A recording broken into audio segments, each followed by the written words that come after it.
All right, guys, it is now 3:17 p.m. Eastern Standard Time, and we're actually going to go ahead and continue on with training.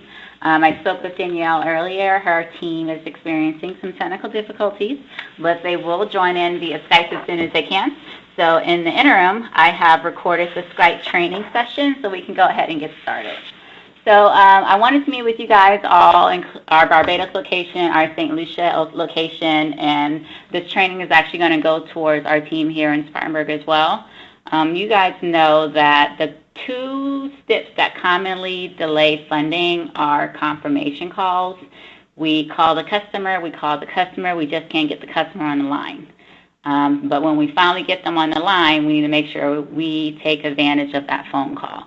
So we want to explore every option we can. We want to get as much information as we can from the customer. So that way, not only do we need to complete the confirmation call, collect the different additional references. However, if there are other customer-friendly SIPs open, for instance, like a driver's license, we can go ahead and get that from the customer as well.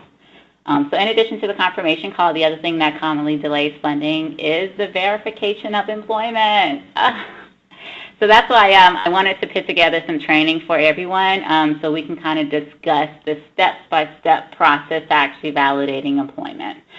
There are a lot of opportunities in the VOE piece of our business. Some opportunities are we have people, well, let me back up. So in order to validate employment, you guys know that we have to call the number that is tied to the business.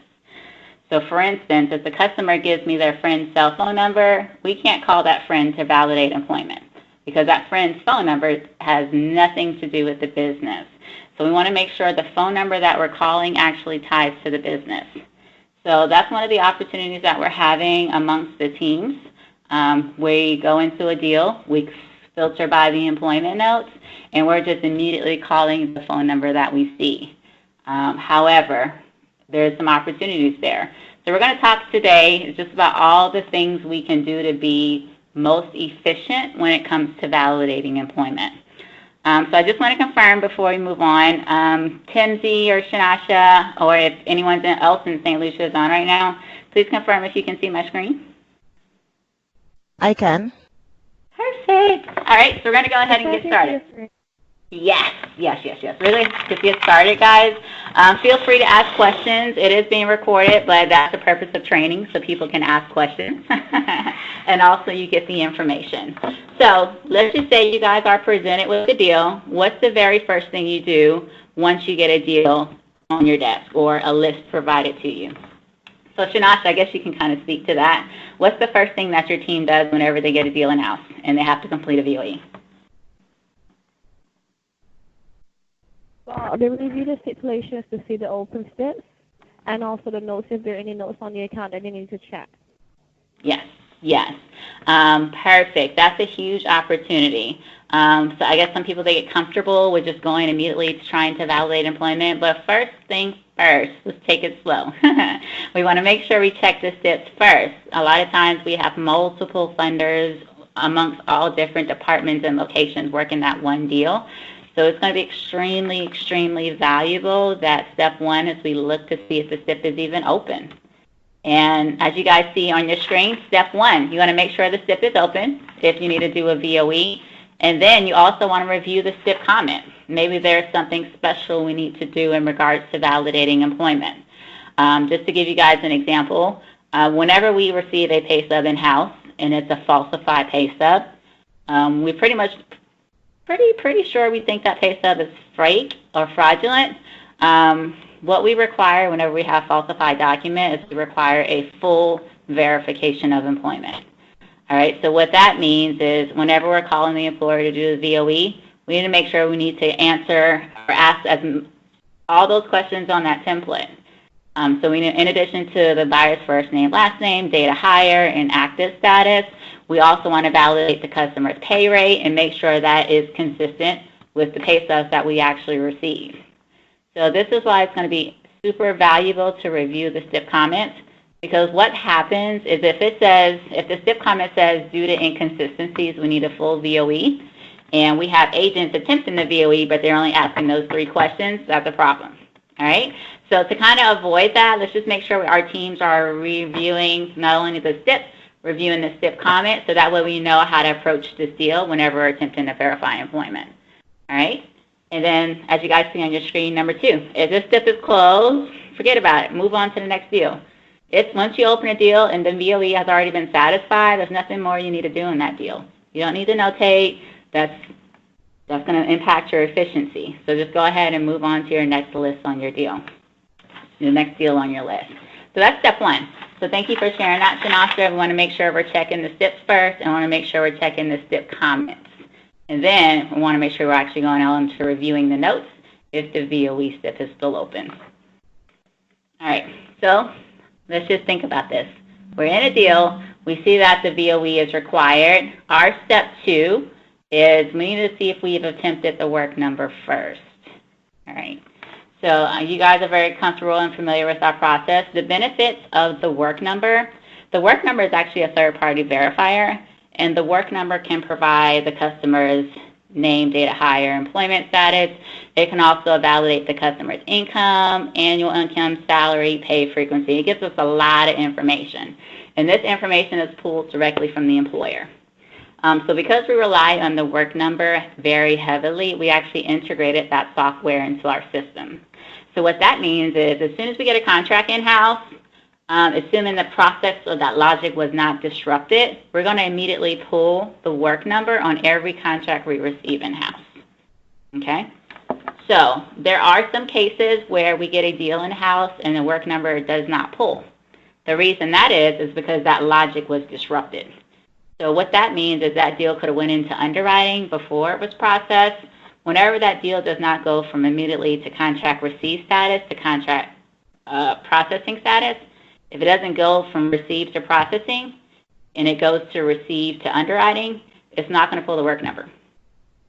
Okay? So I'll say that again. When we receive a contract and it goes from contract received to contract processing, then we're going to attempt the work number. The system's going to automatically pull it for us. However, if it goes from contract received to underwriting and then to processing, it's not going to pull the work number. Okay, so that's a little background information for you guys.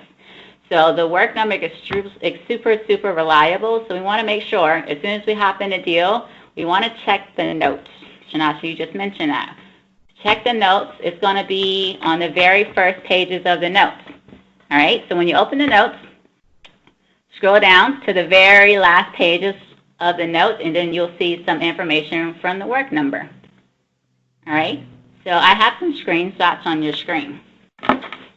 So there's usually, if we were able to pull the work number, we as in the system, if the system pulls the work number, you'll see 1 of 3 different notes, and I have some screenshots down here for you. So usually it will say the work number has been added. This is what it looks like. If you see this in the notes, that means that we were able to pull the work number. We have a successful hit. What you need to do next is to review it, validate the work number, update it, update the information into LOS. You also need to notate LOS, and then you need to clear the STIP, assuming it's an acceptable work number. Okay? If the work number is not acceptable, if the work number says employee not found, here's what it will look like when you guys see it and the notes are proven here. What that means is the customer's employer does not use the work number. So that tells us we can't use the work number to validate the customer's employment. So we need to go ahead and work on finding out that VOE for the customer. In the cert note you may see, it may say the employer is blocked. When you guys see that, this is what it looks like down here. When you see that the employer is blocked, that's our clue that the employer uses the work number, but they actually require a company code. And that's just something employers do. They take a little extra measures for security purpose. In order to pull the customer's employment information, you have to enter a PIN code. When you guys are doing your VOEs, if you see that the employer is blocked, your first step would be to call the employer and get that passcode. Once you get that PIN code, then you can pull the work number manually yourself and enter that PIN code. All right. Do you guys have any questions with that so far? Gael, this is Shanasha. We still have not received the work number, password, or username as yet. We don't have credentials. Gotcha. Yeah, I was speaking to Tori about that today. I thought maybe you guys had the password but not the credentials. But either way, you guys still can't log in, right? No. All right. So I don't know what she's going to do with that information, but I'm going to put that down as a takeaway, Shanasha, so I can follow up on that immediately after the meeting. No problem. All right. Do we have anybody in St. Lucia that does not have the work number credentials?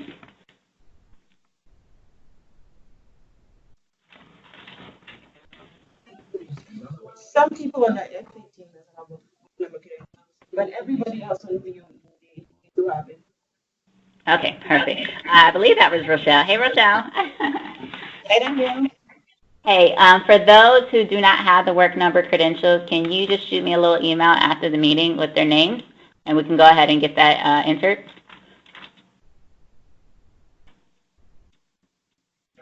Okay, no problem. Thank you, ma'am. Hey, St. Lucia, welcome aboard.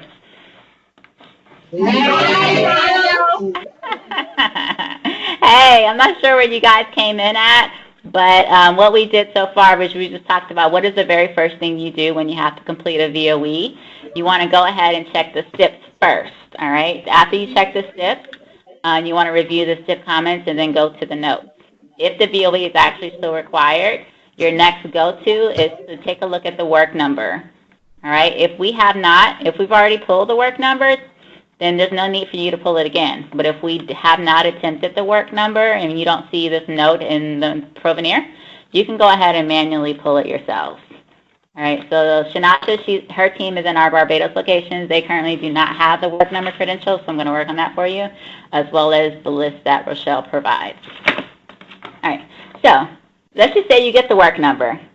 Somebody in St. Lucia, I want you guys to answer this question. What are 3 things that must be accurate, validated, or verified on the work number in order for us to use it? Don't be shy. All right, I can hear you, but I can't make it out. Can you speak a little louder? Employment. What about the employment? Well, the employer name needs to match. Uh-huh. And the buyer's name and social security, the last 4 digits. Okay. All right. So how do you handle it if the company's name, the employer's name, does not match? Well, we Google to see if they're affiliated, and based on the results we get, we know what to do after. Perfect. Perfect. That's exactly right. So just because you guys get a hit on the work number, that doesn't mean you can use it. So your step 1 is you still have to validate it to make sure that that document is acceptable. So over here, this little notepad that I created for you guys, number 1, you want to check the date on the work number. It has to be dated within 45 days from the risk date. That's your contract date. All right. So most pay stubs, it has to be dated within 30 days, but for the work number, we're going to give it 45 days. All right. In addition, the buyer's name must match, first and last name. The employer's employment status must read as active, all right?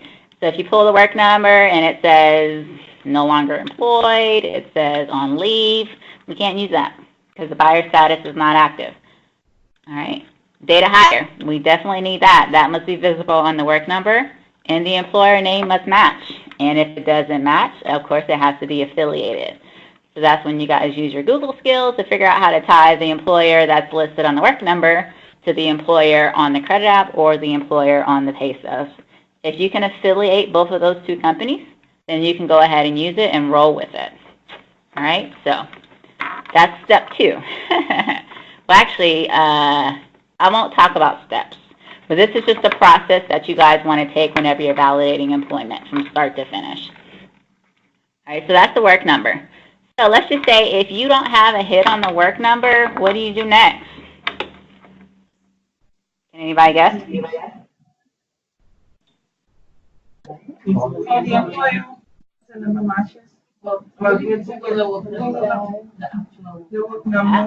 the number ties back to the business. Close. But that's actually what you want to do after this step. So after you pull the work number, then you want to review the third-party verifiers list found in the funding blurbs. Yes, don't forget that step. I know a lot, and it's not just your location. A lot of people forget this step, which is the purpose of the training.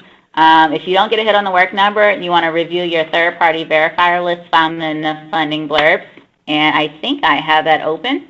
So this is your funding blurbs, and then what you're going to do is under your verifications column, if you scroll down to the third-party verifiers, this is your running list of all of the companies, the third-party company they use to verify employment. You have a phone number or the website that they use.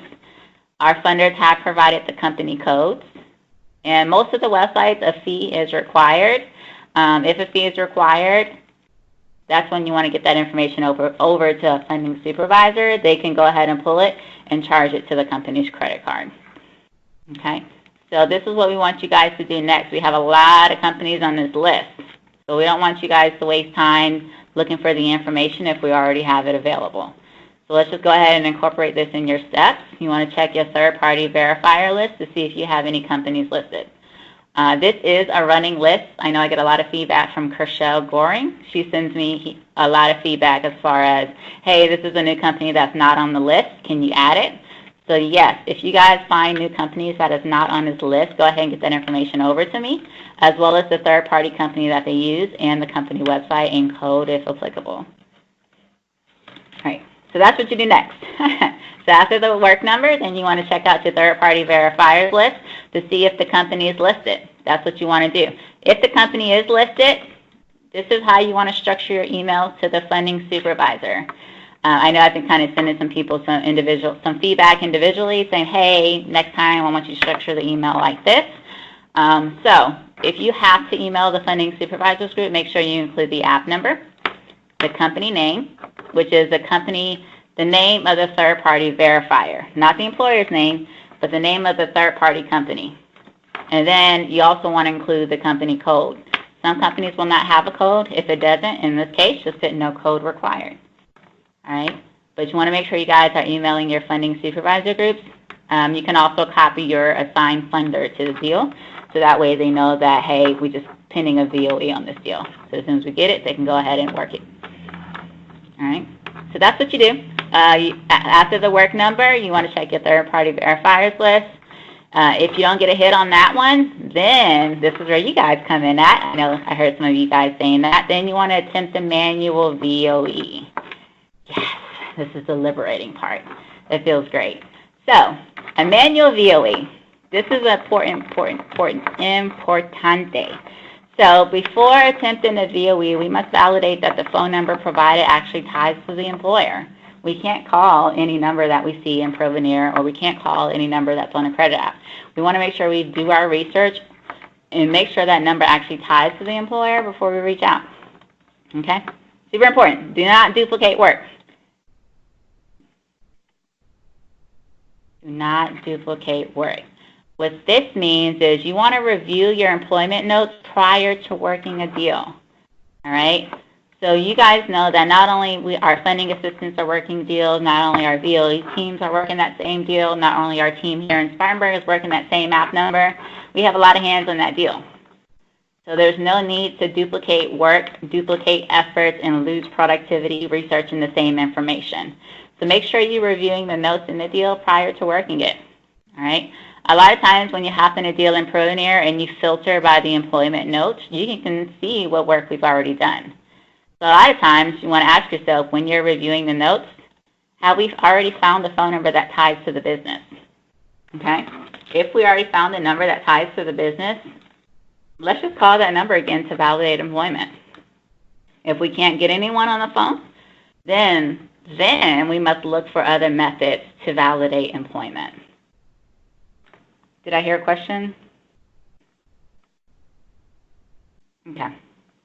So what I see a lot in this stage, whether it's whoever it is, I don't want to call out certain people or certain teams, but a lot of times we get really comfortable in just calling the phone number. If nobody answers, we just notate it and move on.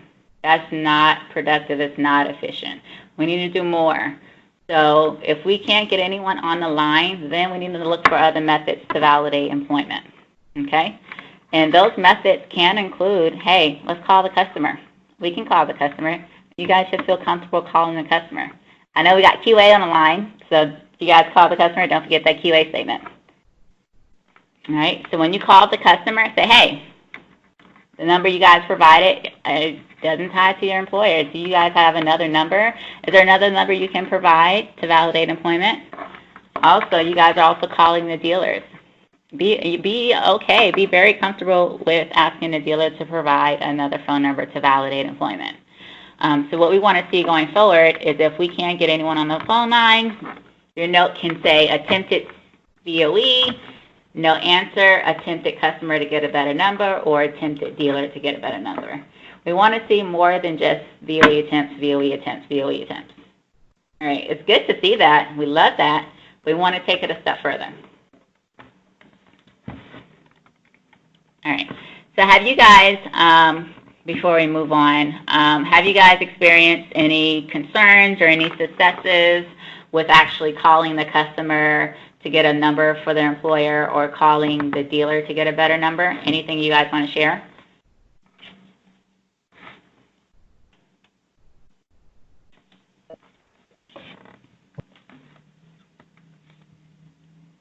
St. Lucia? Sure.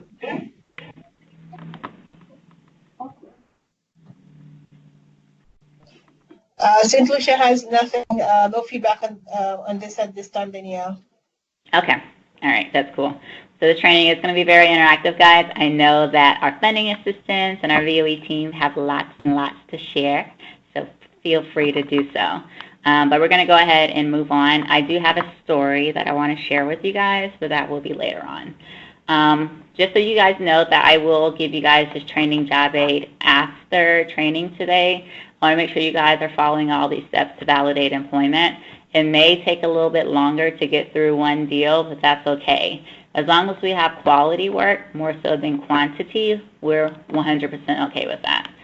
So if it takes you longer, but you were able to complete 3 VOEs versus no VOEs, that's perfectly okay, as long as we can see the work effort.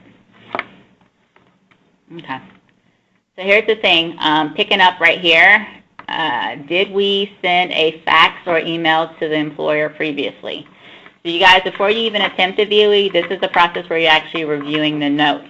You want to review the notes to see if, hey, did somebody even fax the employer? Did somebody email the employer previously? If so, let's call and follow up on that. Take a note of that timestamp. Did we email the employer 3 days ago and we still haven't gotten anything back? Or did we fax the employer 3 days ago? Still nothing? Let's call. Let's call the employer and let's follow up on that fax. All right, so here's the thing. A lot of people don't really know about this, but if you're calling to follow up on the fax and say, hey, employer, actually we sent you a fax 3 days ago to validate employment. We haven't received that back. When can we expect to get that back? And if they say, well, it's going to be another 2 days. Line C. So if you have the employer on the line, go ahead and attempt an indirect. All right, who can tell me what an indirect VOE is?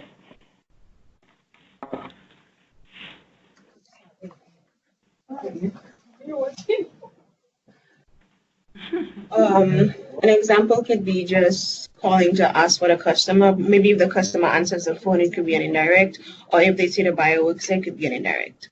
As long as the number ties back to the business. Yes, all of those are good, Rochelle. Thank you.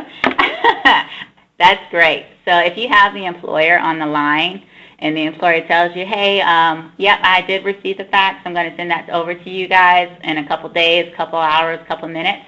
You say, okay, thank you so much. Let me just ask you one more question. Does Rochelle Ecker work there? And you already confirmed that the phone number you called is a landline number. And if the employer says yes, bam, that's your indirect. All right, it's that easy. We just have to think outside the box whenever we're calling to validate employment. But super important, the phone number we call has to tie to the business. If your phone number you call ties to the business, the employer requests a fax, you're still waiting to receive that fax or you're waiting to receive that email, attempt an indirect. Why not? Let's just try it, okay? Super important. Any indirect attempts, any phone calls that you've made, go ahead and notate the deal So if you call the employer to follow up on the fax, we want to see that in the notes. Because the principle that we work by here is if it's not in the notes, it didn't happen. You can say you did it, but I don't see it in the notes. So notate, notate, notate is going to be really important throughout your VOE or throughout anything you do. You always want to have a paper trail of what you're doing. All right, so Section C, these are just some options for an indirect.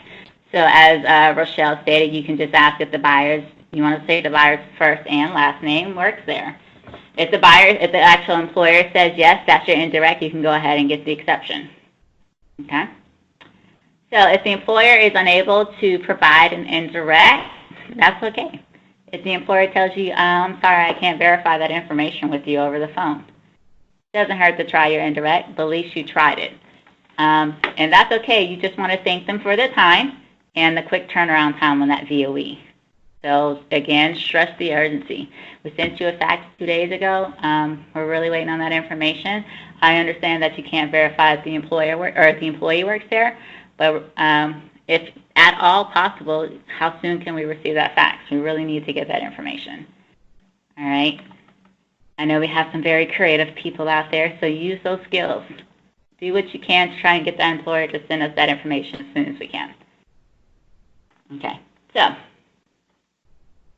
so far we covered the first thing you do when you open a deal is you look at the STIPs. You review the STIP comments. Okay, if it says anything related to inconsistencies because due to possibly falsified pay stubs, then you know you need to do a full VOE, not just the verifying the 3 minimum pieces. All right. After you review the STIP comments, then you're going to review the notes. After you review the notes, you want to see if we've already attempted the work number. If we have attempted the work number, look it up in OnBase. If we have not attempted the work number, pull it yourself. All right. After the work number is what?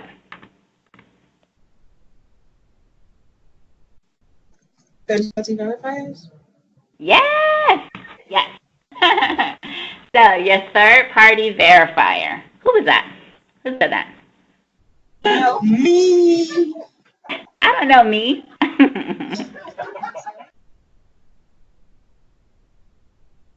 All right, me. Thank you for your correct answer. So after the work number, you're correct. Review your third-party verifier list. All right. If your employer is not on that list, now we need to check the notes, make sure we're not duplicating efforts. If somebody else has already done the research, they found a number that tags to the employer, let's call that number. If they already sent the fax to the employer, let's call the employer to follow up on the fax. Same with the email. To get the employer in a line, let's go ahead and attempt an indirect. We already confirmed that the number ties to the business, so let's go ahead and get that indirect. All right. So let's just say all of those efforts do not pay out. Now, this is where we do some deep diving. So if you haven't found a number that actually ties to the business, our next step is to find a number that ties to the business. This is where we actually start that deep dive process. So what do you guys want to do first? I'm a Google girl, so let's Google the employer. So let's start off by, let's Google that phone number that the customer provided. So let's start off by entering the phone number provided into Spy Dialer. All right. How many guys are not using Spy Dialer? All right. So Rochelle, I know you use We hear about Barbados for news, but it times out really fast. Yes. It times out. Yeah. In Barbados, have you seen any successes with the Spy Dialer website? Please. Yes, please. No, please. No, please. All right, Rochelle, talk about some of the benefits of Spy Dialer.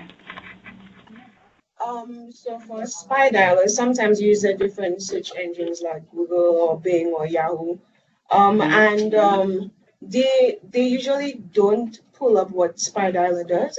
For example, if you have an extension, you will not be able to pull it up on Google, but if you put it in spy dialer, you can pick up the extension and tie it to the business. Nice. So thank you for that. Oh, go ahead. Also, If it does not tie to the actual business, it can tie to somebody at the business, and you can see if they're affiliated with the business, and we can use that as well. Can you give us an example, like a scenario? So for example, let's see, we pull up Chrisanne Joseph, and Chrisanne could be a registered agent for the business. So if we can pull up the business, we cannot find a number, but we could find Chrisanne listed as a registered agent. We can use that as an indirect. And we can use that. We can use the number that we got to the VOE. Yep. Yeah. Or, and let's take it a step further. Let's just say Chrisanne isn't the customer on the deal, and we have a phone number for Chrisanne. We can call her and ask if the other person works there. That would be another example of an indirect. Yes, that works too. Thank you. So your step one, if you actually have to start off as far as figuring out how to find a phone number that ties to the business, Google it. So Spy Dialer is just one of the commonly used search engines, but as Rochelle mentioned, that's not the only one. So you can use 411.com, you can use a whole bunch of different websites to figure out if you can get that phone number to tie to the business. All right, so moving on, pay stubs. Let's just say you're Googling your number, you're having a really difficult time, you can't find anything. Your next step is to review the pay stubs provided and Google it. All right, how many of you guys are not looking in on base? Don't answer that. So if you're not looking at the POI provided, let's start doing that today, probably tomorrow, because it's kind of late over there. A lot of times, the information on the pay stub is different than the information in Provenir, or it is different than the information actually on the credit application. So when we're looking up information, let's go straight to the source. The source is the pay stub. So on the example that you guys see on your screen over here on the right, I actually snipped this from a pay stub that we have in-house right now. So according to the credit application, the customer says they work at Burger King. All right, so it is extremely difficult to verify employment at a franchise location because you have to actually find who owns the location, and it's just a lot of effort. But if you guys look on the right of your screen, it says this is what was printed on the top of the pay stub, which is Burger King in Pennsylvania. But at the very bottom of the pay stub, look what we have. We have a business phone number. That just saves a lot of effort. Google that number. If it ties, let's call it. Okay? And one thing that I want to point out, the name of this company, it actually says Raxton's Restaurant, LLC. So they actually own that Burger King. So a lot of times, the information that you find on the pay stub is going to be extremely, extremely valuable. So make sure you're looking at the pay stubs provided. Another benefit to looking at the pay stubs, if you guys are looking at the credit application, the customer can misspell the employer name. If you're going straight to the source, you can Google the employer's name from the pay stub, and you can find a phone number that ties to the business, and let's call the customer. All right, our pay stub is going to give us a lot of information. You guys know that one of the POI requirements is that the company name is actually listed on the pay stub. So you're going to definitely get a pay stub that has a company name, assuming it's not fraudulent. So let's make sure we're using the pay stub to find some information to validate employment. Okay, so you can Google the company's name. You can also you can Google the address. You can Google the phone number. Sometimes there's even a fax number on that pay stub. Whatever information is on the pay stub, let's Google it to see if we can find a phone number that ties to the business. All right. In your step 2, I actually created just a couple of different creative ways you can actually Google search things. So you can just type in the company's name and the customer state. So you can type in, I don't know, Rochelle Jones, Texas. Well, that's actually your name. So let's just talk about the company's name. So let's just say, I know you guys are employed with KM Square. Let me give another scenario. Let's just say you're working at a mom and pop restaurant. Let's just call it Peaches. If you're working at Peaches Restaurant, and you type in Peaches Restaurant in Google, and you see that there's actually a franchise, and then there's a lot of different Peaches Restaurant, then let's just type in Peaches Restaurant in the customer state. That's going to narrow down your search. Okay, so there's a lot of different ways you guys can search information online. Is Jessica there?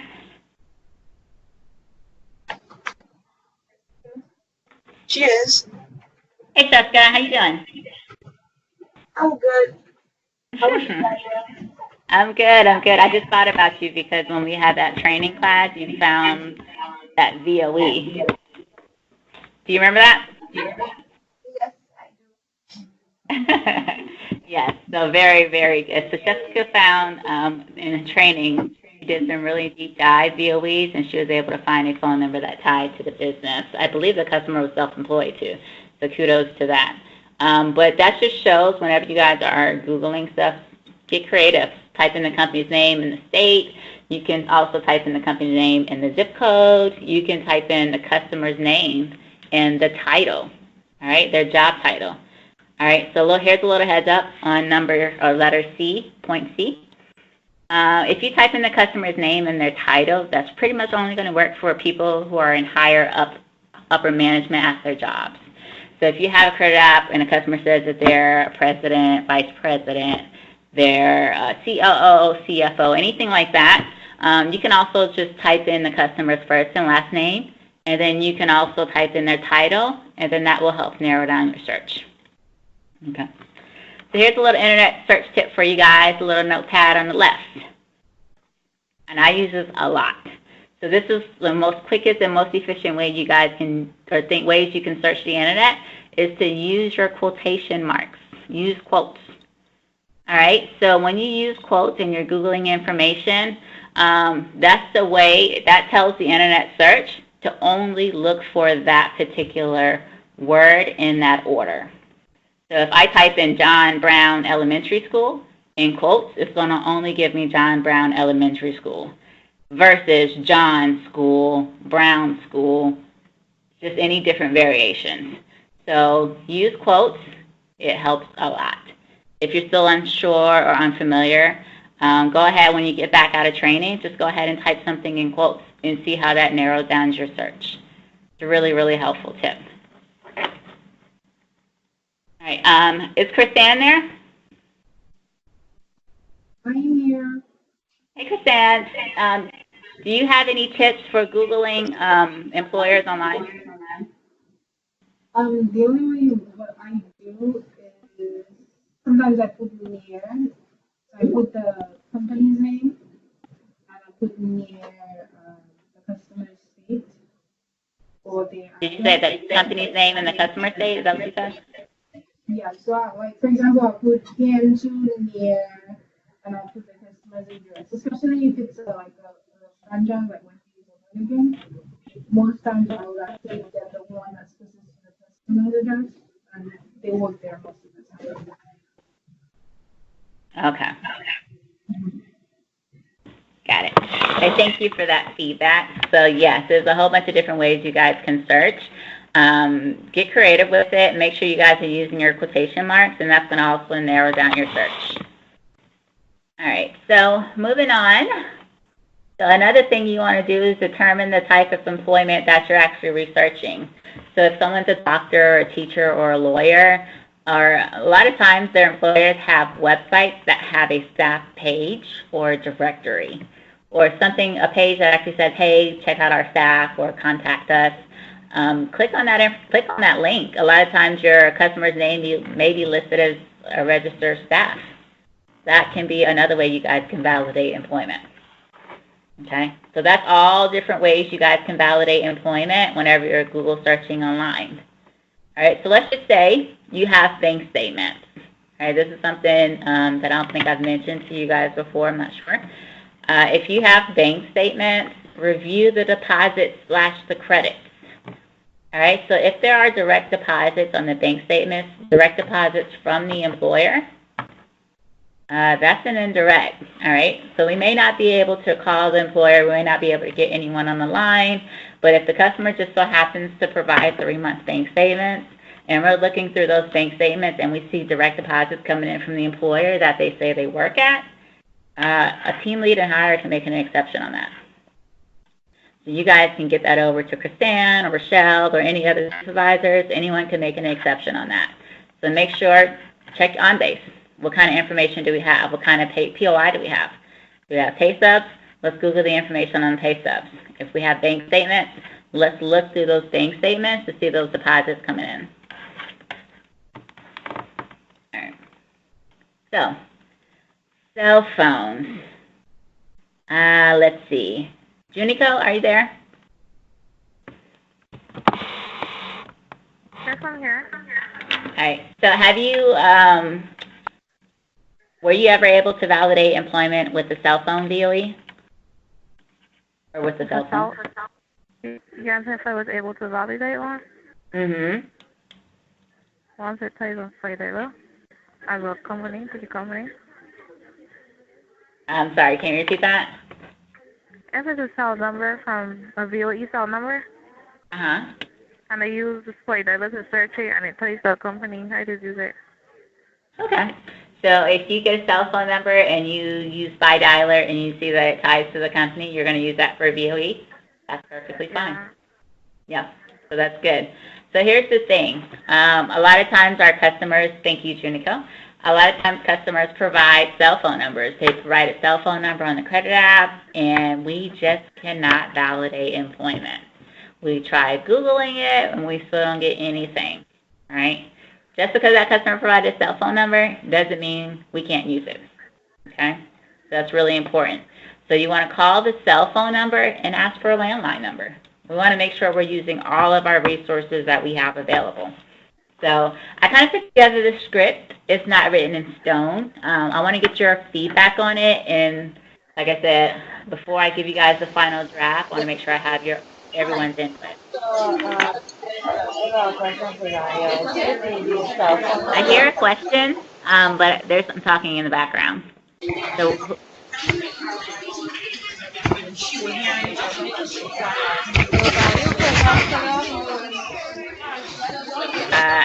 Shanasa, is that your team? I can't really make it out. Hello. I hear hello. Yeah, hi Daniel, this is Crystal. There's like laughing in the background. Sorry, I really can't hear you. This is Crystal. Hey, Crystal. Quick question. I have a... Crystal, you're going to have to speak loudly. I think you guys are listening in the same room where your rest of your team is at, so you're going to have to speak a little bit louder for us. Okay, you can hear me much better? Yeah. Okay, great. So I had a customer where a PB actually, I had to contact him to get his work number. And the work number was basically a cell number. So when I contacted the employer, he says the cell number is the only number he uses for his business for everything. He does not have a landline. But I did document everything of what he would have stated, and I still put the landline and still did the VOE. Is that still also acceptable? That's a really good question. So I'll just kind of reiterate what you said to everyone. Crystal received the cell phone number. She called the cell phone number. The person that answered stated they only have a cell phone number. So she kind of put that information in the email, and then she sent it over to our funding supervisors group for an exception. Is that correct? I did the complete VOE, yeah? Okay, got it. So that would be okay, Crystal, assuming that you Google that phone number and you see that that cell phone number ties to the business. And you can use it as a complete VOE. But if you Google that phone number and it does not tie to the business, then we can't do that. Well, not without a supervisor's acceptance. No problem. Okay, good question. Thank you. You're welcome. You're welcome. And that's a really good question too, Crystal. A lot of times whenever we get someone on the line and they say that, well, I only have a cell phone number to validate employment, number one, Google it, see if that number ties to the business. Even if it's a cell phone, you can still use it if it ties to the business. If it doesn't tie to the business, let's ask some follow-up questions. All right? So some questions that you can ask, I wrote some stuff down, so let me go to that section. So you want to get as much information as possible. Oh, I'm sorry, go ahead. Janelle has some input for the example she just gave. Uh-huh. Go ahead, Janelle.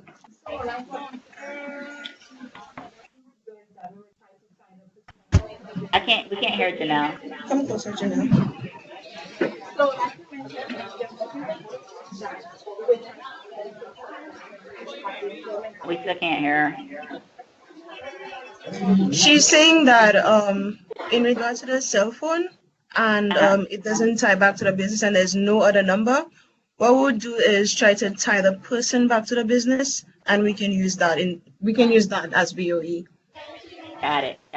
So, Janelle, what you're saying is the person that you spoke with on the phone, if you can research that person's name and see that they tied to the business, you can use that. Is that what you're saying? Yes. Yes, that's correct. Thank you for your input, Janelle. How you doing? I'm good. Good. Thank you for that. So, Crystal, I know you guys in our Barbados location, if you call someone on the cell phone, they're saying that you can't, the cell phone number doesn't tie to the company. You can very well ask that person's name, and you can Google that person's name. And what you put in your email, hey, customer provided a cell phone number does not tie to the company, but the person that I spoke to, I Googled their information and found out that they actually tied to the business. All right, so you guys want to become detectives when it comes to VOEs. Yeah, and you still have to verify that the buyer works there using their first and last name. Once that customer says yes, or when that person says yes, you can use that. So really good input. Thank you for that, Janelle.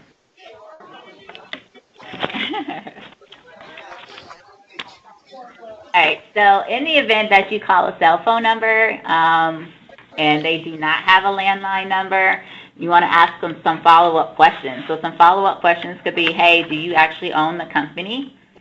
All right, and if they say yeah, as Janelle mentioned, you can Google their information and tie them to the business. You can also ask, hey, I understand that you guys don't have a cell phone number, but is your business registered online? All right, and you can use that information to complete the VOE. And then you can also ask that person, do you guys have a website? How do you advertise for your business? Whatever information you get, you want to do your research to see if you can go ahead and validate employment with that.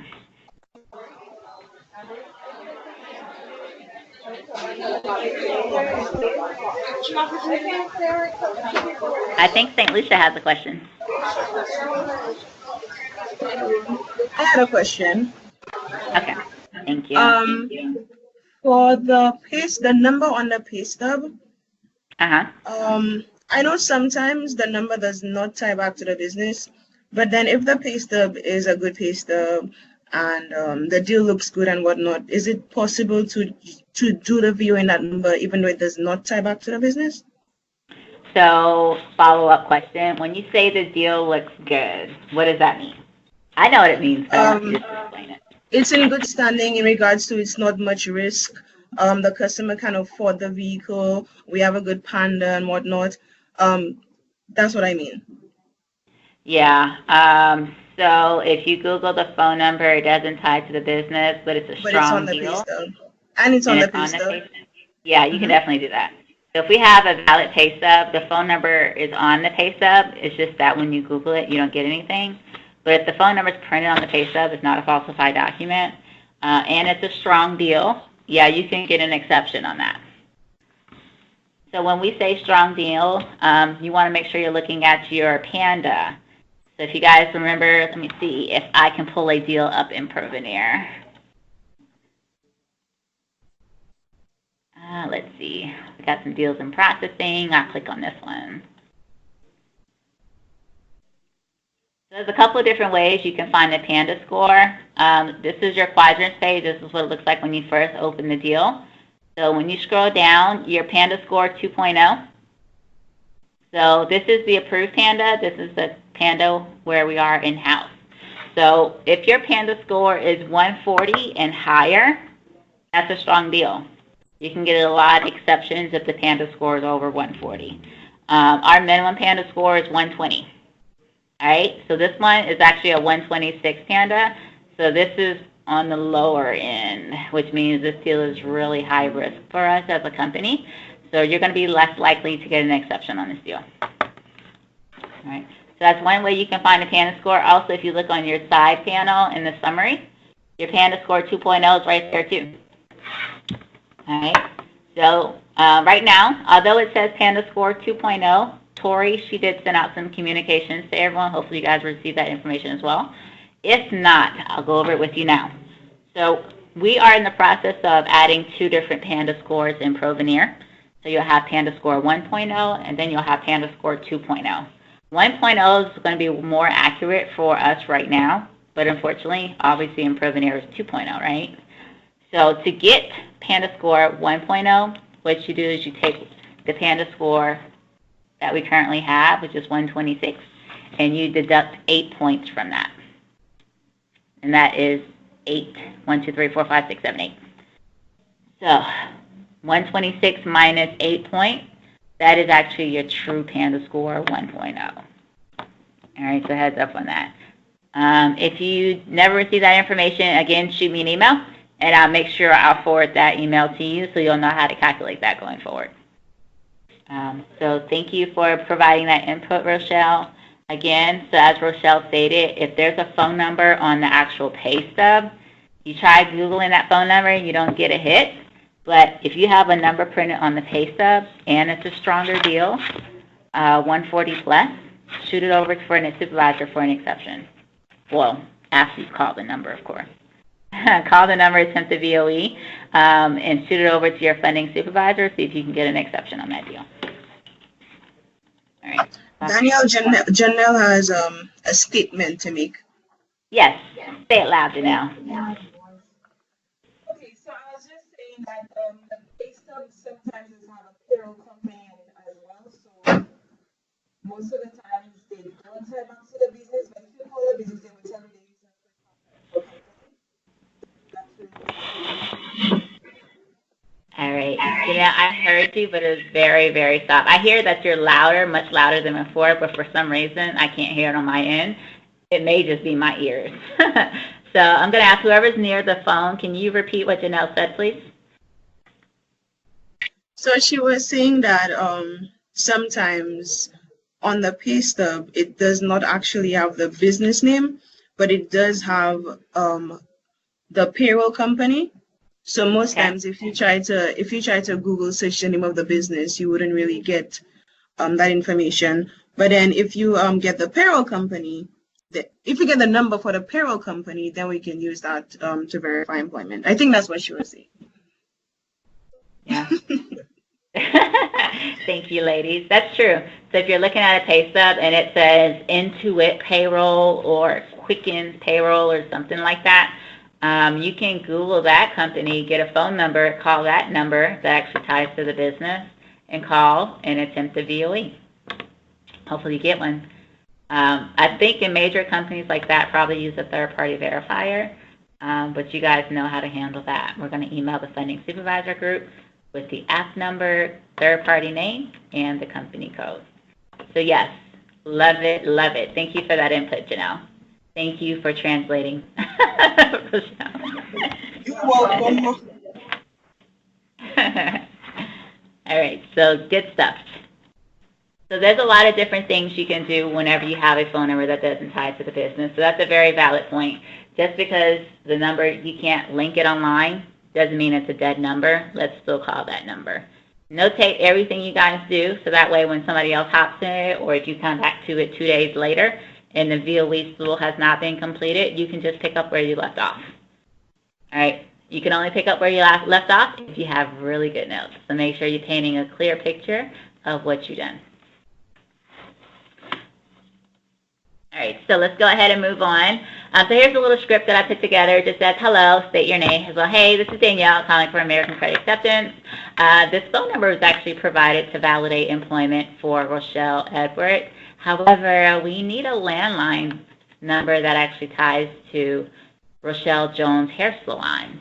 Are you able to provide a landline number? Perfect.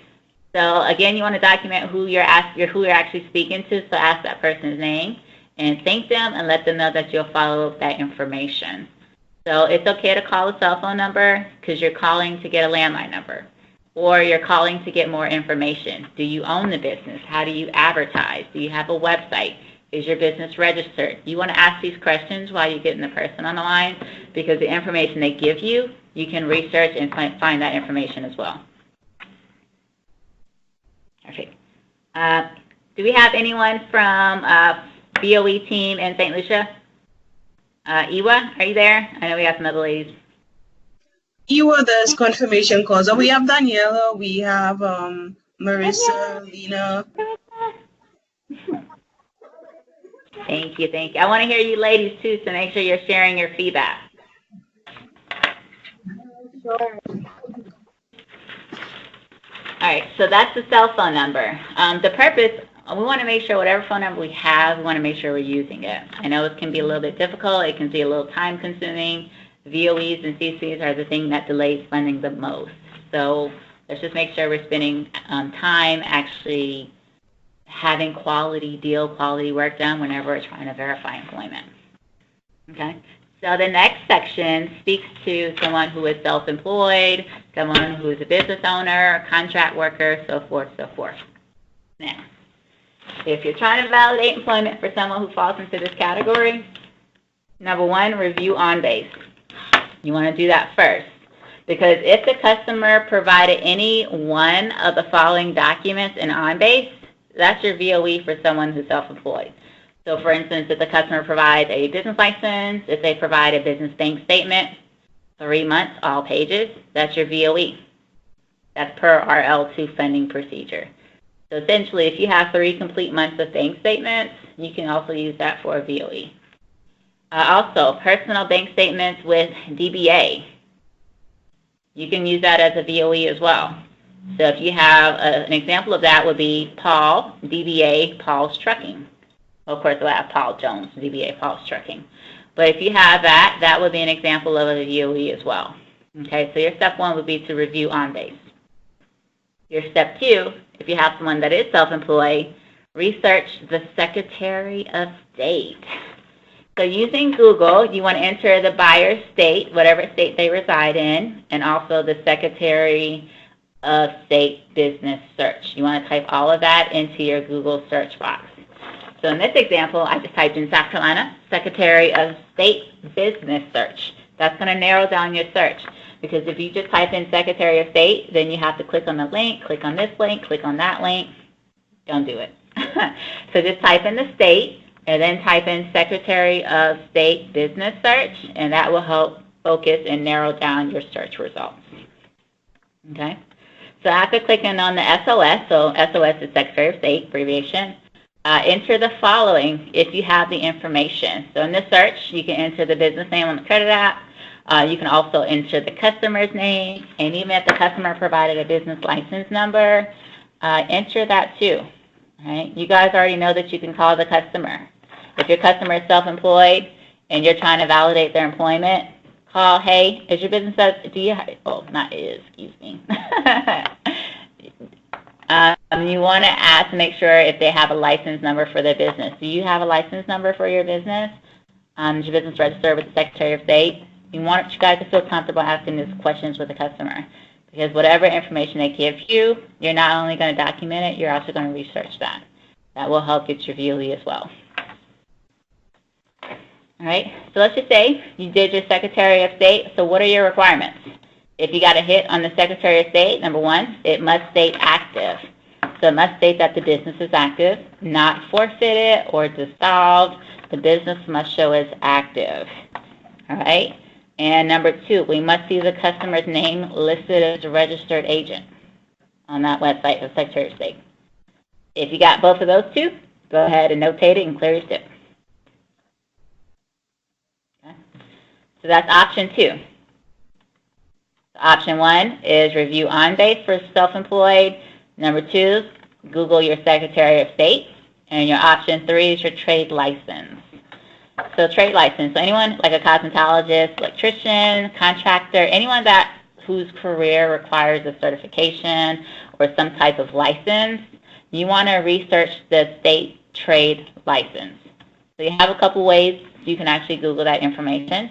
So you can search by the buyer's first and last name of the buyer. Another way, you can also search by the customer's resident state and State Board of XYZ license search. So here's an example. So I typed in the customer state, so Texas State Board of Plumbing license search. or you can say South Carolina Board of Nursing license search. Whatever the customer's trade is, you can enter that in your Google search, and that will help narrow down your results. Okay? Once you get some results and you get a hit, all we require is that the license must be active. That's it. All right? So when I typed in the Texas Board of Plumbing license search, this took me to the website, and I could either enter the name, you can enter the license number, so forth, so forth. All right.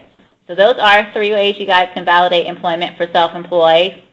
Again, on base, 2, Secretary of State, 3, trade license. Any other ways you guys can validate employment besides an indirect for self-employed?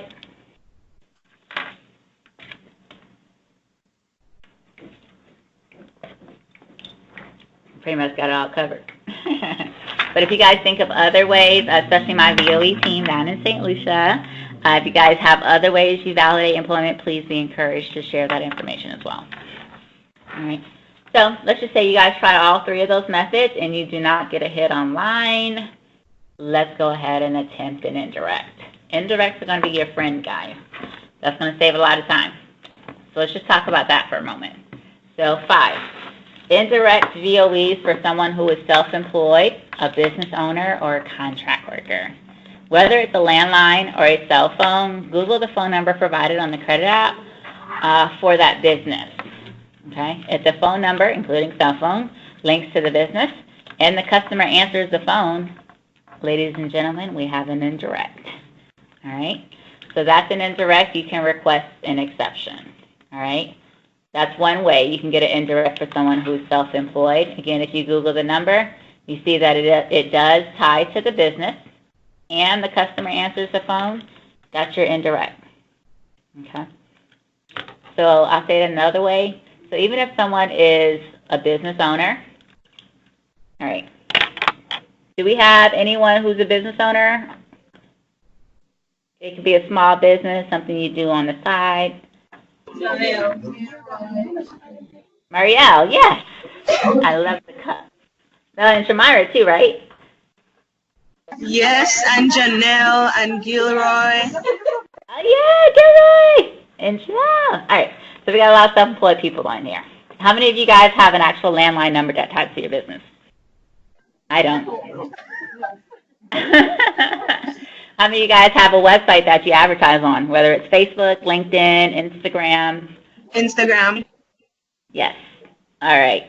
So if we use Instagram, I use Facebook for my business. I know Gilroy uses another website for his business. Shamira and other you guys, how do you guys advertise for your business?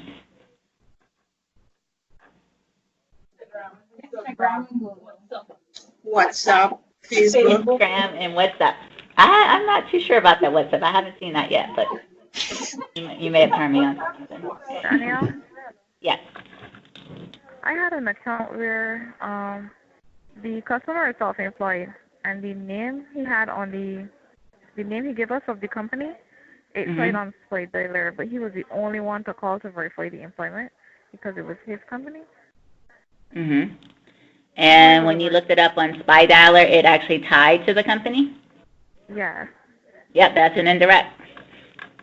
Right. Oh, okay. Yeah, because he's the only person that actually answers the phone, which is probably the person on the application. Yep, so the person you're calling to verify employment is the person that actually answers the phone, and he's self-employed.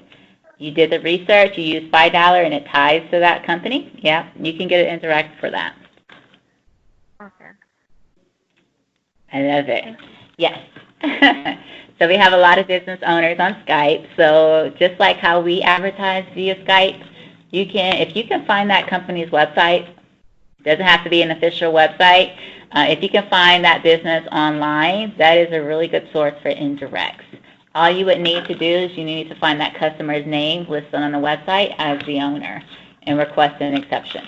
So if I found your Facebook page or if I found your Instagram page and I see that you're listed as the owner, I'm going to go ahead and request an indirect exception on that one.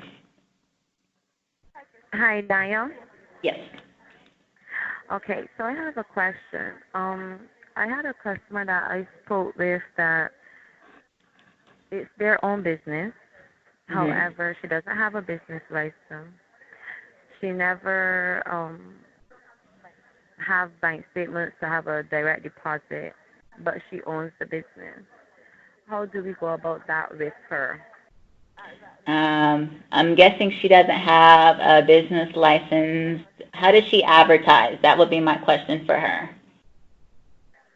I saw the advertise was basically on Google. Uh-huh.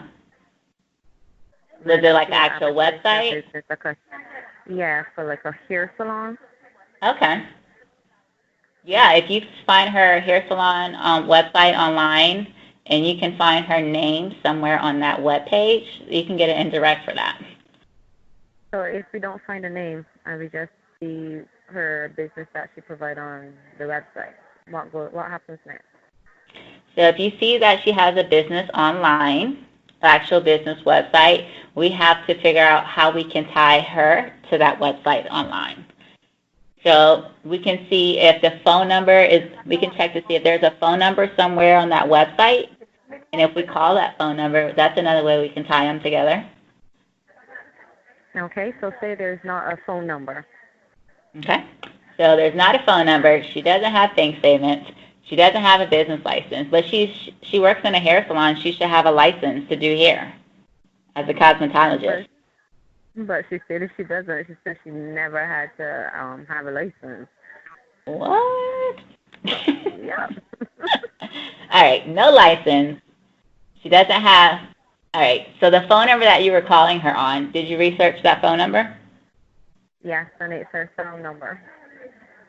It's her phone number. And when you Google that phone number online, it didn't pull up for the business?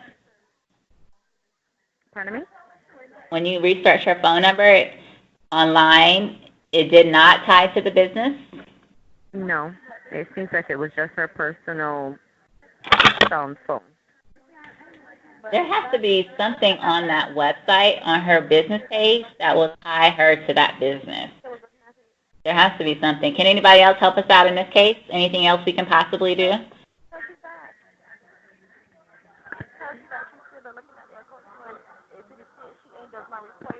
Oh, Danielle and Tricia stated that she also looked at the account basically like the next day, and it shows that in her state she does not require to have a business license. So what happens next? All right, so no business license. A phone number does not tie. She cannot provide 3 months bank statements nor business bank statements? That is correct. Huh. All right. Our options are getting limited here. So no website, no license, no bank statements. The only thing is we have is a website. And I would like to see what's on that website. There has to be something on that website. If it's her salon, her name has to be somewhere on that website. Whether it's contact us, whether it's click here to schedule an appointment with me or something like that. We have to be able to tie her somewhere to that website. I actually want to see that. Well, I'm not sure if I'm going to see that account again, but if I do come across it, I will send you the application number. Yeah, that's good. That's good. Our VOE team in St. Lucia, VOE specifically, what else can we do in that situation?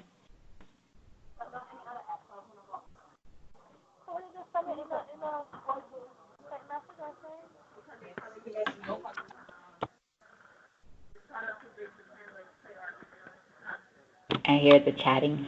You guys deliberating? They're thinking. They're thinking. I love it. Okay, Daniel, while they're thinking, you stated that when a customer has like self-employed and stuff like that, and the information will upload on this, what category would it come under or fall under? The folder in OnBase, you can upload it under POE. Okay. It says and also Ellen. I'm sorry, go ahead. Okay, and what about retirement? Sometimes you don't always see it come out as the current awards letter. All right. Are you asking, like, as far as the retirement, what to upload into OnBase under, or how do we verify employment for retiring? How do we also verify it, plus how it also comes up on this? Because We don't always find it, but sometimes when we go through notes, other persons who would have also searched or shall I say worked the account will say they see it on base. But then when we go on base, we don't see it. Oh, I see. I see. So usually if you have someone who's retired, in order to clear the VOE SIP, we need their retirement award letter or benefits letter.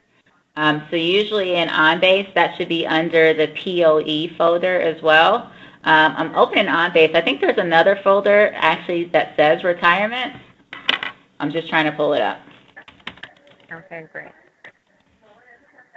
Oh, that's the While you're doing that, another quick question for you. I had a customer who stated that he's retired, yes, but he does not have an awards letter. He stated he's a CSR, and his statement is basically an immunity statement. The customer is retiring, but has not retired yet. Is that right? No, he is retired. He stated he's retired, but he does not, in his state, he does not get a awards letter. They don't deal with awards letter because he's under CSR. He says his statement is basically an immunity statement. Okay. I'm not too familiar about what CSR is. I would have to Google that. But if he receives an annuity, so an annuity is like a set amount of money that the customer gets every month until death, pretty much. So I would ask the customer for a copy of that annuity statement, which is pretty much very similar or almost the same thing as an award letter. It would state the customer's name and how much money they will receive each month. I did advise him to send it in to us, but thank you very much. Perfect. Yeah. So annuity statements, you can treat that as a VOE. So that would be considered an award letter. And can you see my screen? You're welcome. So in OnBase, in OnBase, there's a folder called POI Retirement. You can check that whenever there's a award letter, or you can also look under POE Employment Verification. And then the next one that you do get, and you checked in OnBase, you still can't find it, give me that app number, and I can find it for you, and then I can kind of coach the other person to that. All right, thank you. I appreciate it, Danielle. You're welcome. All right, VOE team in St. Lucia, how can we handle that? You guys deliberated.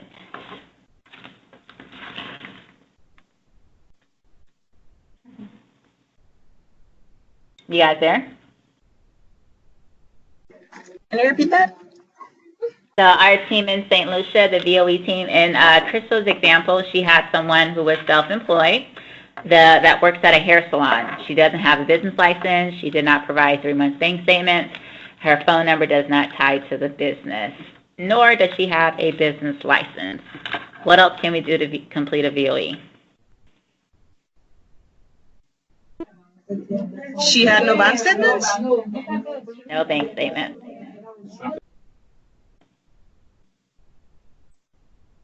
Did she have an online presence? She had an online website. With her name listed and her number and anything of that sort? Yeah, no name, no number from what I understand. Well, she's going to get, if she comes across that app number again, she's going to share it with us. But in that case, what else can we possibly do?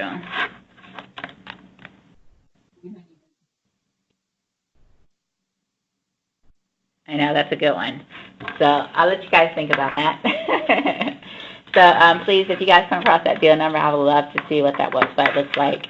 There has to, my thought process, there has to be some type of information on there that would tie her to the website, because if she's advertising that she does hair, her name's going to be on that website, in my opinion, or something that ties to her. So definitely, when you find that app number again, hopefully it hasn't found it yet, shoot that over to me. And we'd really like to know what happened to that deal. How did it the VOE? Yes. So when I get it, I will definitely provide it. I'll just, to this meeting invite, I'll reply all with an update, so that way everybody gets the same information. All right, so that section is about how to do an indirect for someone who is self-employed. So our next section is actually, let's just say you tried all of that. So we covered a lot of information so far. We covered 4 pages of information. So we covered the work number, we covered the third-party verifier, We cover landline VOEs, cell phone VOEs, faxes, email follow-ups, self-employed, indirect. We covered a lot. So let's just say you went through that whole process and you just still cannot validate employment. Your next thing is to review your funding exception matrix in the blurbs. All right, so the good thing about the funding exception matrix is that you guys can make the exception. All right, you don't have to send it to your supervisor. You don't have to get an exception request. You guys can make that exception yourself. All right, so this applies to all types of employment and income. So I'll go ahead and pull that up so you can know where to locate it. Let me get off this third-party verifier page. All right, so this is your index page. Down here at the very next tab, it says exception request. Click that. All right, you guys know that I am updating the funding blurb, so I'm going to update this very soon. Let's zoom in for you guys. So to the right, you have your line of business column. You have the SIP that it's pertaining to, and you have the PANDA and whether or not you can make an exception. So this applies not only to POI, but it does apply to POE. So I'm going to update that. I believe right now on yours it just says POI, but it applies to POE as well, so it means, which is verification of employment. So for instance, in this example, this is someone who receives fixed income. So if you do not have an awards letter, no letter, but you have 3 month bank statements, and that name, the customer's name is on the deposit line of the bank statement, that's your VOE. Assuming it's over a 130 PANDA, you guys can make an exception on that VOE. You notate it, clear SIP, and move on. Make sure you update from there. Okay. So again, the stuff that you guys see here are exceptions you can make yourselves. You don't have to send it over to a supervisor. This is your funder exception matrix. You can make the call yourself. We just want to make sure you guys are reviewing all of the exceptions in your power that you can make yourself. All right, so let me give you guys another example. So let's just go down to someone who's self-employed. All right, we just covered this. So if you're self-employed and you have 3 months bank statements, but you do not have a business license, any PANDA, you can make an exception. This is great stuff. You have these resources right now. So I want to make sure you guys are all using the resources you have available right now. Okay? And again, this is POE and POI. So generally, we require 3 month bank statements. However, if you're trying to get POI on a deal, so this would be for our funding assistance, if we only have 2 months of bank statements, but you have a business license as well, you don't need the 3rd month of bank statements if it's over a 140 PANDA. Waive it. All right, a lot of good information here. So again, make sure you're using this. Funding assistance, POR, make sure you're using that. If you're doing VOEs, this is for POI and VOEs as well. Make sure you review this tab. Again, right, it's right here, right next to your index tab. Just click that. You're going to have 2 different authority matrices. This tells us what we can make an exception on and who can actually make an exception. So you can send it to a team lead, supervisor, ++. All right, but here's where you want to focus most of your attention. POI, POE, self-employed, POI, POE, fixed income. This is in your power. It's going to vary based on PANDA. So you guys know how to locate PANDA and Provenir. I showed you 2 ways to find that information. All right, so again, whenever you guys are making exceptions, PANDA score in Provenir right now is 2.0. This information is based on PANDA score 1.0. So to get the 1.0, whatever PANDA score you see in Provenir, deduct 8 points from it, and then you can use this. Hopefully that's not too confusing. But if you guys need some more examples or additional details on that, shoot me an email, get with your supervisor, shoot me an email, and I can kind of compile it and give it out to everyone so everyone has the same information. All right, so that is your funding exception matrix. Review it, know it, know it.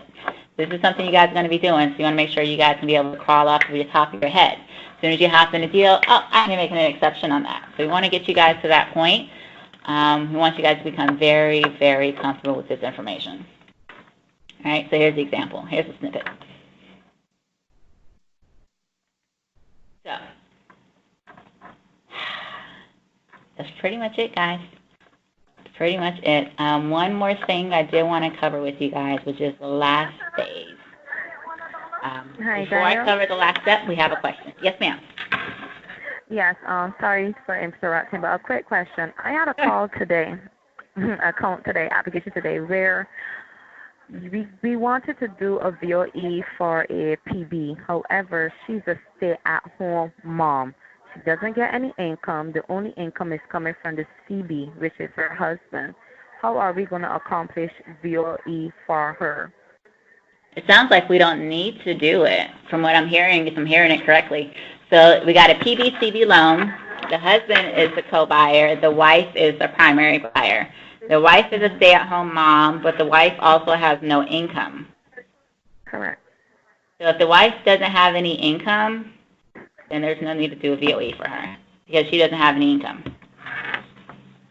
Okay, because I saw in the funding stipulation that we need to do a VOE for her. So in that case, would I need to clear the SIP or what would I need to do?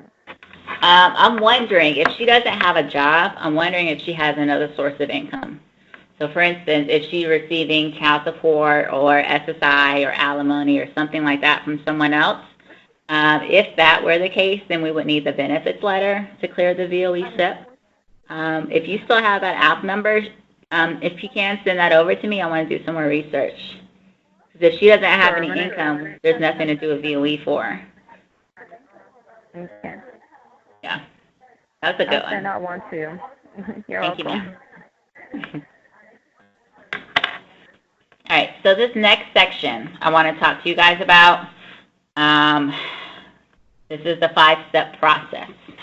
All right, this is really important. Whenever you guys get a completed VOE, we want to make sure you're doing everything that you're doing that needs to be done before you clear that step. The reason why I want to put a lot of attention and detail on this one, because a lot of times we complete the VOE, but we forget to update the employment tab in Provenir. All right, we complete the VOE, but we forget to close the step. We complete the VOE, but we forget to upload the template into the notes. All right. So we're forgetting minor steps, but all of these steps are really, really important. All right, so this phase of the notes training, we want to focus on your actual completed VOE process. So I just broke it down into 5 steps for you guys. Step 1, validate. Step 2, on-base. Update, notate, step. Okay, 5. Validate, on-base, update, notate, step. Say it one more time. Validate, on-base, update, notate, step. All right, know that, guys. So number 1, step 1, you're validating. So if you get a VOE, you want to validate it and make sure that meets our requirements. So for instance, if you get the work number, you want to validate the work number. Is it within 45 days of the contract date? Do we see the customer's first and last name? Do we see that the customer's employment status is active? Do we see the date of hire? Can we affiliate the company name? Is it a match? That's part of your validation process. All right. If you find a business license online, in order to validate that business license, it has to say that the business is active. Okay. We also must see the customer's name on that business license. All right. Step 1 speaks to actually validating the information that you find before you say yes or no, we can accept it or not. Really, really important. Step 2. Let's just say you validated it, you completed step 1, your step 2 is on-base. There's 2 things you need to do in on-base. Of course, you want to upload that information into on-base and you want to stamp it.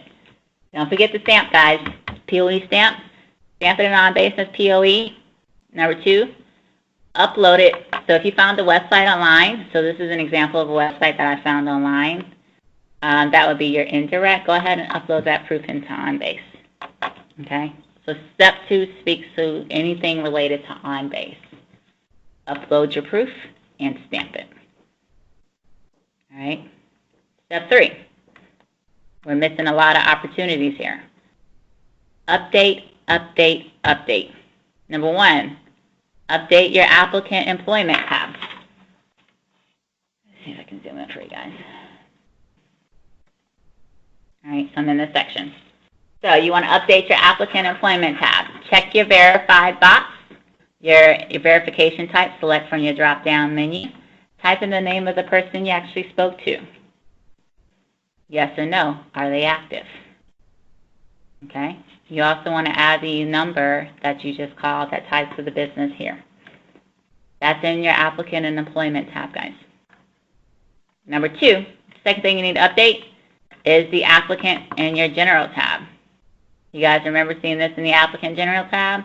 Update that phone number. If you find a phone number that ties to the business, get rid of the old one and plug in the new one. Okay, really important. I believe we covered that in the beginning. Let's see, let me check.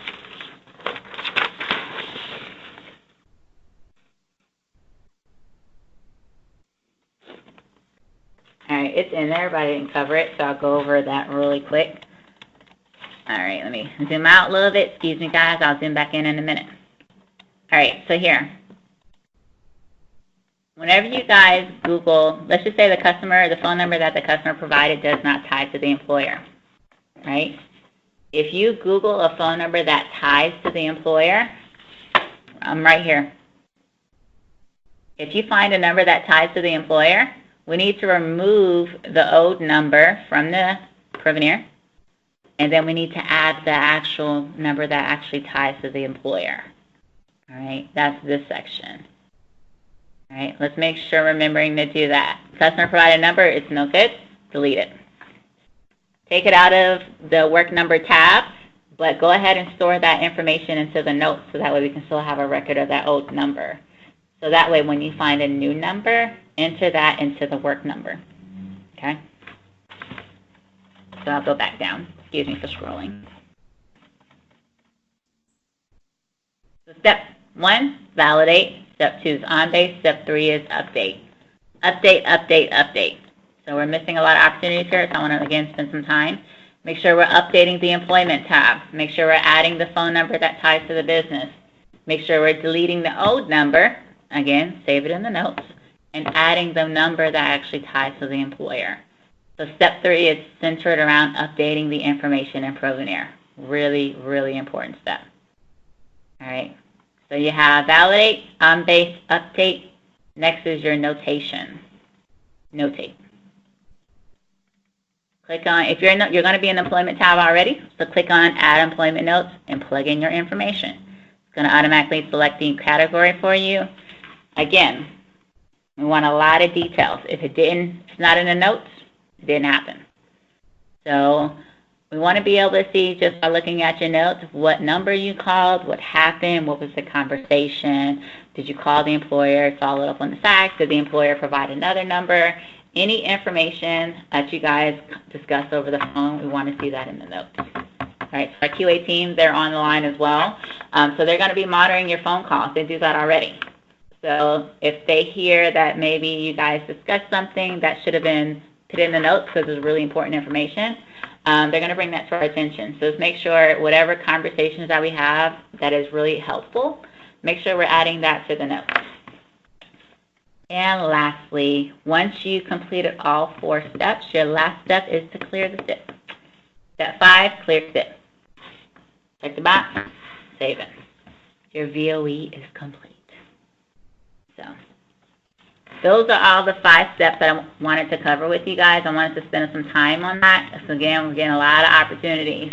We're clearing the VOE SIP, but hey, where's the VOE template? I don't know. It's not in the notes. So make sure we're following all 5 steps. Validate, on-base, update, notate, SIP. Whew. That's good.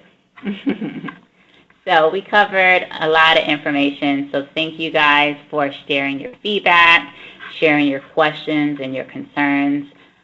Before we wrap it up, what other input, feedback, suggestions, anything else you guys want to chat about before we let it go? We'll start off by location. So let's start off with Barbados. Nothing from Barbados. Nothing? All right. All right. Anybody in St. Lucia? We got a full house over there.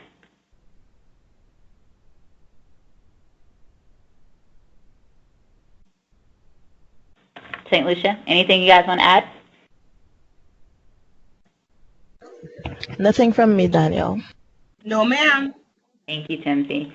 Thank you, Danielle. All right, guys, so I will get you over that job aid starting tomorrow. Let's make sure we're following all of those steps. Again, we want to be efficient at what we're doing. We don't want to just call the number, notate that we attempted it, and that's it. All right? We need to do a little bit more digging.